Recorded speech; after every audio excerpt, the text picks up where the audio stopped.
Hey everybody, it's Jason Blaha here, and once again it is time for a squat day, but a quick reminder for those of you who watch these videos, please remember to click like down below, be greatly appreciated.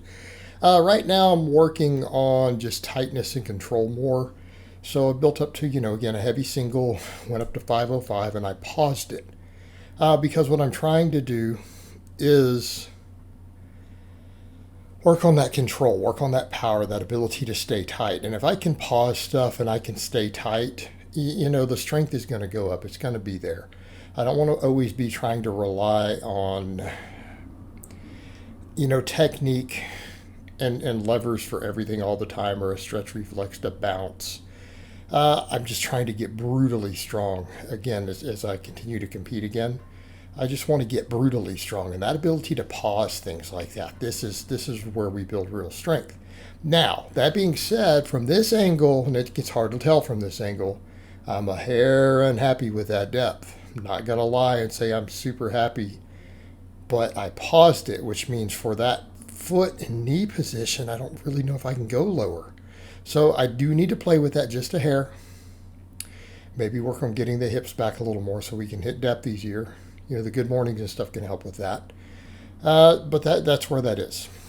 So I also decided, again, I was almost thinking of trying to do these with a straight bar, but I want to save my shoulders because my bench volumes are going to be high. I'm really almost bench specializing right now because it's my weakest link. I have a lot of muscle memory to rebuild now that my shoulders are healthy.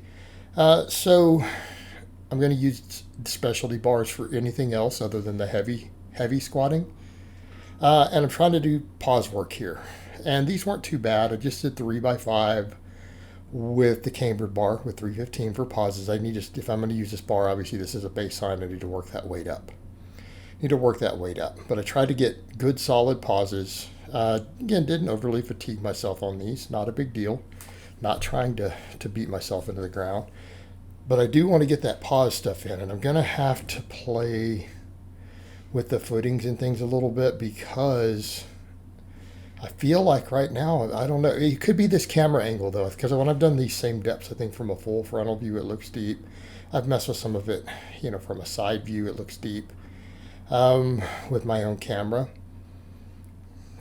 But I do want to work on that because I don't want it to look high from any angle. I don't want it to look high from any angle.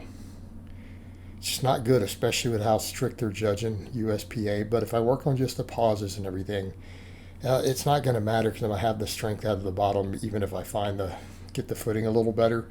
But it's like, if you guys notice, I'm pausing all this. I'm not able to get deeper with this position. So it's something potentially with my foot position. Maybe I need to go a hair wider. I don't know. Maybe I need to get a hair wider. But the pause work there felt good. Quads really felt stretched on all that. So then I went ahead and went over to my belt squats. Did 8 sets of these. We did 7 last time. I went up 10 pounds and added an extra set. We'll try to get some progression here. And I may take these up to where I'm eventually doing 10 by 10. Just to get that volume in for all the squat muscles. Hypertrophy. And I know people are going to be like, well, isn't that like 13, 14 sets? Yeah, but that's kind of where I'm drifting at with a lot of the primary stuff anyways. And mainly I want to make sure I get the glute work. And I don't mind hitting those sort of volumes. Today it was basically 12 work sets, if we count the single. We are exceeding 10 in a session, but it's my squat work for the week. Totally acceptable. We're in our optimal volumes. It's just we're getting a little higher here. What I consider relatively high volume at this point. Anything but past 10. But my tricep volume is going to be higher. Posterior chain even higher because of, again, all the stuff I do on deadlift day.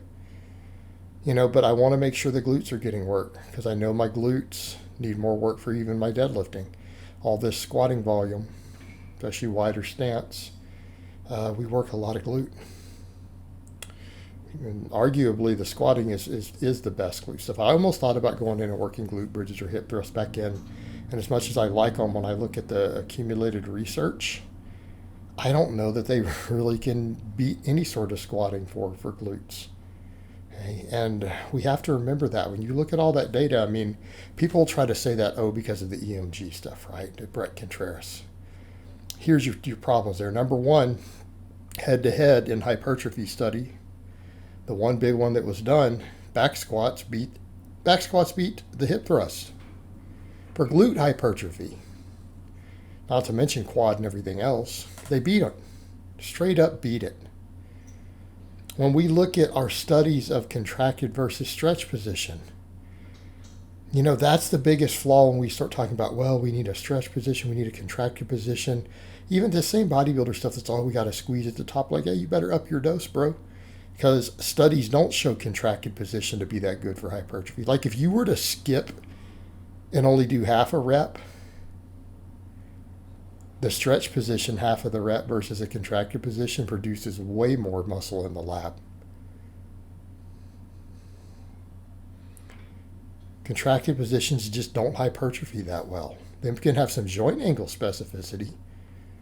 Stretch positions are better for the hypertrophy, and if we compare those movements, the glute bridges and the hip thrusts, they don't really put the glutes under a lot of myotatic reflex. They don't put it into a stretch position with high mechanical tension to the same degree any sort of squat does. Any sort of squat or leg press or isolateral leg movement, they all have that potential to do that. Whether it's a belt squat, a split squat, my pause squats. So that's, again, we start looking at all that data. We look at the concept data. The stretch positions versus the contracted stretch positions build more muscle. Okay, they build more muscle. When we compared the squat and the hip thrust, the only study that looked at it, the hypertrophy was higher even in the glutes. It's only EMG. And it could be because the contracted position produces a higher nervous system response, but it doesn't seem to correlate with hypertrophy because it's not creating the fatigue. Okay, it's not creating the same fatigue in the muscle fibers. So every time I look at it, I'm like, I've got to just do more squatting type volume. And then, of course, my deadlifting works the glutes too. Good mornings also, the deadlift is better. Right? So, again, making sure my glutes and stuff are growing. Making sure they're growing is pretty important.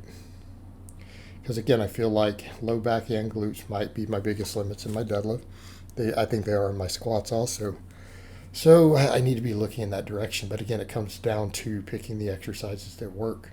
Because even then people say, well, wouldn't that contracted position carry over the top of the deadlift better? Maybe. Except so will general hypertrophy. We could talk about joint angle specificity versus just more thickness.